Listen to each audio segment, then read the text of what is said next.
이제 본격적으로 청년 주거 정책에 대한 이야기들을 한번 나눠보겠습니다. 최근에 제1차 청년 정책 기본 계획이 지난 23일 청년정책 조정위원회에서 발표가 되었죠. 최근에 정부가 또 2025년까지 청년 주택 공급 확대를 위해서 27만 3천 가구를 공급한다라는 뉴스가 또 함께 나오고 있습니다. 아무래도 부동산 가격이 폭등하고 또 취업난이 겹쳐지는 상황이다 보니까 주거 문제에서 가장 취약한 계층이 또 청년이기 때문에 정부에서도 이런 정책들을 계속해서 꺼내놓는 것 같아요. 이와 같은 청년 주거 문제들을 해결하기 위해서 정부도 발빠르게 나서고 있는데요.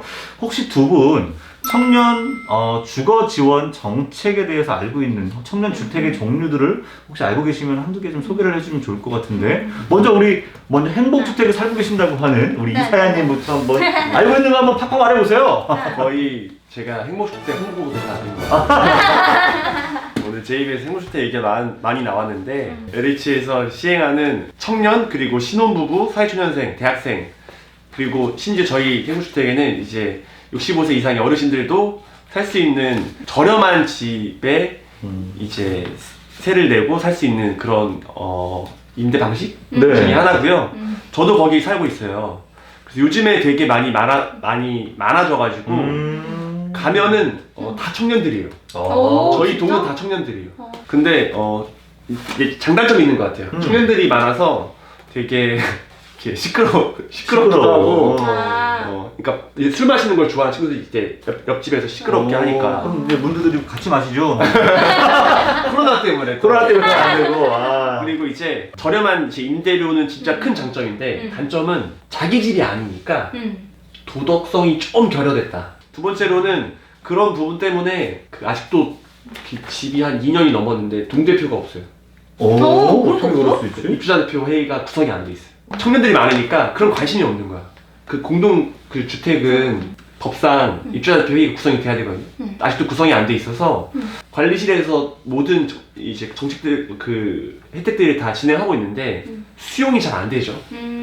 그런 부분이 좀 단절됐다라는 부분이 좀 아쉬워요. 지은님이 알고 계신 것도 한번 소개해 주시죠. 저는 이제 사회주택 임대 사업자들한테 이제 저렴하게 이제 땅을 빌려주든지 돈을 빌려줘가지고 임대주택을 짓고 거기에 이제 청년이나 뭐 취약계층한테 저렴하게 주택을 공급하는. 근데 저희도 회사에서 한번 해보려고 좀 공부를 좀 하고 있는 중이고, 그다음에 하나는 이제 쉐어하우스, 이제 커뮤니티 역할도 많이 하고 있고, 그 사회적 기업 우주라는 곳에서는 컨셉을 정해서 예를 들어서 음악하는 친구들끼리 같이 산다든지 뭔가 취미나 활동을 같이 할 수 있는 사람들끼리 모여서 사는 그런 재밌겠다. 네, 테마 쉐어하우스가 있더라고요. 너무 재밌겠다. 그런 것도 열심히 공부하고 있어요. 그리고 역세권 청년주택 알아요? 역세권 청년주택. 제가 볼 때는 되게 좋아요. 그러니까 합정에 가서 봤는데 진짜 역 바로 코앞이에요. 떨어지면 그냥 역이에요.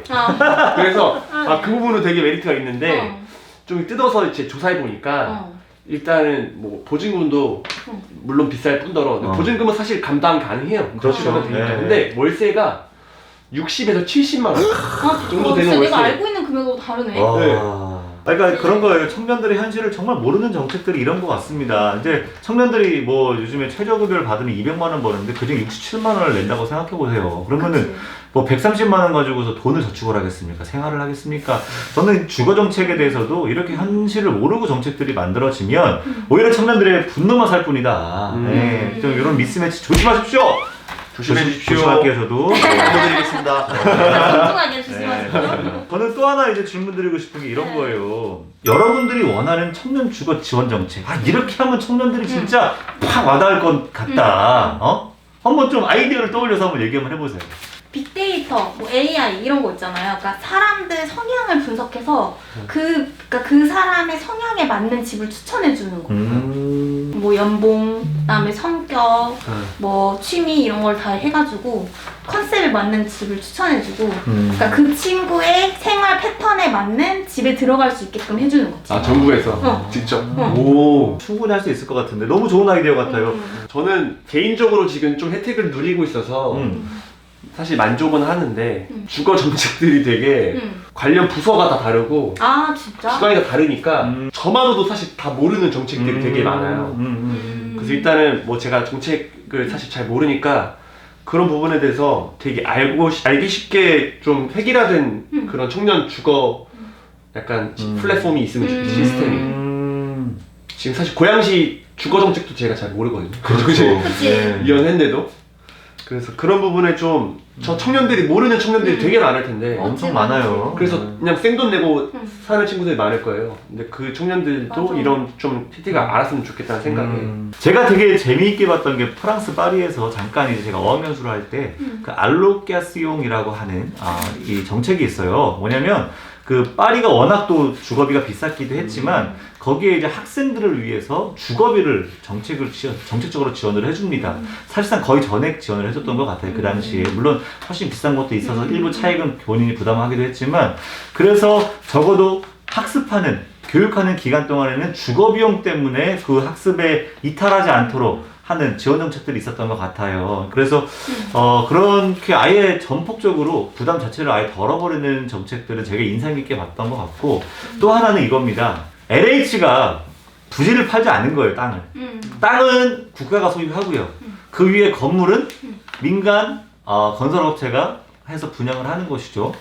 30년을 기본적으로 살 수 있는 권한을 주되 만약에 중간에 이사 가고 싶을 수 있잖아요. 네. 이사 가고 싶을 때 어떻게 하면 되냐면 우리가 보통 이사 갈 때는 집을 팔아서 차익을 남긴다고 생각하고 가는데 차익이 생길 경우에는 그 차익 중에 토지를 소유하고 있는 국가분과 그리고 이 집을 소유하고 있는 개인분을 나눠가지고 그 인상분을 국가와 개인이 나누는 거예요. 그래서 집을 소유하고자 하는 청년들에게 는 충분히 그런 부분들에 대해서 그 욕구 자체를 부정할 수 없으니까 그런 부분들도 가능할 수 있겠고요. 저는 지금 6년, 7년, 10년 이렇게 잘라서 이렇게 내보내는 방식은 한 개인이 한 지역에서 충분히 뿌리 내리고 살 수 없도록 만드는 좀 안 좋은 정책이라는 생각이 들어요. 그래서 20년 혹은 30년 원하는 만큼 살 수 있게끔 해주는 거.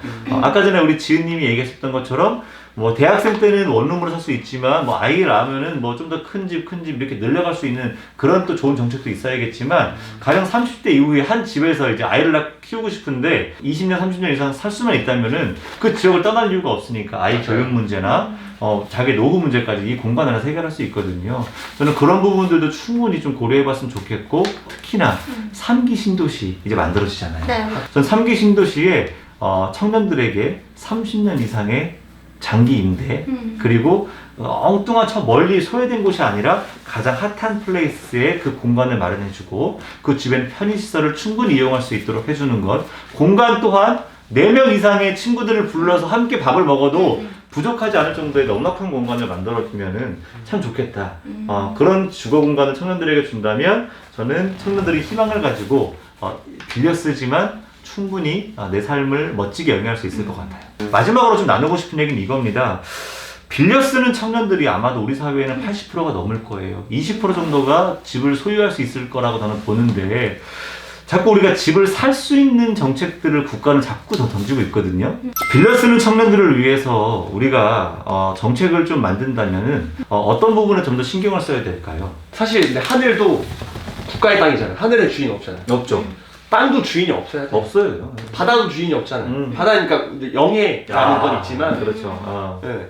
땅은 애초에 그 누구의 것도 아닌 누구의 것도 아니고 지구의 것인데 고유한 왜 땅이 주인이 있을까라는 생각을 해봤어요. 되게 멍청한 소리일 수도 있는데 그래서 저는 그냥 개인적으로 이 얘기를 하면서 이 생각이 들었어요. 집은 사는 게 아니라 그냥 빌려갔다 다시 이제 환원하는 거다 라는 걸 좀 생각을 해서 집을 사도록 독려하는 그런 문화보다는 그냥 쓰고 다시 갖다 놓고 그 다음 집을 그 월세형 전세는 우리나라만 있다고 하잖아요. 그 월세형 문화가 좀 정착되면 그러려면 월세가 좀 싸야겠죠. 월세가 싸야겠죠. 그런 문화가 있으면 좋겠어요. 좋습니다. 예.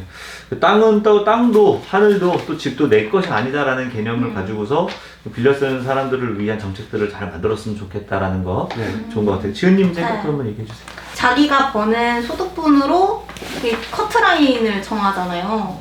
그게 지금 현실하고 맞을까? 이런 생각을 좀 했었거든요. 소득분을 금액으로 나눌 게 아니라 그러니까 전체 퍼센트, 전체 100분의 몇 프로의 사람들한테 그걸 혜택을 줄 건지 그러니까 그 몇백 원, 몇천 원 때문에 커트라인에 딱 걸리는 친구들이 되게 박탈감 느낄 것 같아. 200 넘으면은 못 받고, 지원 못 받고. 네. 200 이하는 받고. 네. 차라리 그 비용을 알려주지 말고 상위 몇 프로 이렇게 하위 몇 프로 이렇게 나눠서 그 저도 한 말씀 드리면 요즘에 급증하고 있는 세대가 1인 가구라고 해요. 그래서 1인 가구들이 급증하고 있고 이미 1인 가구 수의 비중이 약 35% 정도까지 된다고 합니다. 우리 사회에서. 그러니까 전통적인 4인 가구가 줄어들고 있는 거예요. 그런데 주거 정책도 거기에 맞춰서 갔으면 좋겠다라는 생각이 듭니다. 그래서 뭐 1인 가구 혼자 사는데 굳이 그 집이 뭐 아주 뭐 넓을 필요도 없겠지만 그렇다고 혼자 산다고 해서 집이 너무 초라해서도 안 되거든요. 그래서 정말로 좋은 공간에 청년들의 라이프 스타일을 잘 반영한 공간들을 잘 만들고 그리고 안정적으로 이 공간에 살 수 있는 것만 잘 마련해 준다면 이 변화하는 가구 문화의 변화 속에서 좋은 정책들이 많이 마련될 수 있을 거라는 생각이 들고요. 무엇보다 가장 중요한 거는 우리 사회가 이제 그 집값 폭등이라고 하는 이 약간 광풍에서 우리가 하루빨리 벗어나야 된다고 생각합니다. 얼마 전에 이제 유시민 작가가 이런 얘기를 했다 하더라고요. 뭐 집값 폭등하고 땅값 폭등하는 걸로 인해서 돈 벌 수 있는 세상이 안 될 수 있도록 만들어야 된다. 이제 이런 이제 얘기를 했는데, 집값, 뭐 땅값 무조건 다 막을 수는 없습니다. 자본주의 국가에서. 다만, 이렇게 하루아침에 2배, 3배씩 올라버려가지고, 이렇게 말도 안 되는 일들이 이제 상식처럼 되어버린 사회는 비정상인 것 같아요. 그리고 이렇게 폭등해버린 집값은요, 고스란히 다음 세대인 청년들의 짐이 돼버리거든요. 그들은 절대 오를 수 없는 높이의 집값이 되지 않도록 하는 것, 이것이 지금의 청년 주거 정책에 있어서는 또 하나의 좀 고민할 지점이 아닐까, 이렇게 좀 생각이 듭니다. 오늘 많은 이야기들을 좀 나눴는데 사실 주거 정책, 청년 주거 정책 쉽지 않은 주제였던 것 같아요. 네. 그죠? 맞아요. 예, 우리가 늘 몸을 누이고 살고 있고 저기 하늘 위에서 비행기 타고 가면 저 수많은 불빛 속에서 과연 내가 소유할 수 있는 집은 평생 하나라도 있을까라는 그런 고민들을 하고 사는 것 같은데, 우리 청년들에게 어찌됐든 주거라는 공간, 이것은 삶에서 가장 또 중요한 요소이기도 하니까 이 정책들이 조금은 더 우리의 삶에 잘 녹아들 수 있도록 청년들도 잘 지켜봐야 될 것 같습니다. 저희 이제 다음 시간에 우리가 또 관심을 가질 법한 주제들을 한번 찾아서 여러분들과 한번 이야기를 나눠볼 겁니다. 앞으로는 조금 더 재미나게 또 조금 더 가볍게 또 여러분들이 함께 웃을 수 있는 그런 코너로 잘 디벨롭 해보도록 하겠습니다. 자, 여기까지 노잼 정치쇼의 진행을 맡은 신정현, 김지은 이사였습니다. 네, 다음에 봬요. 안녕.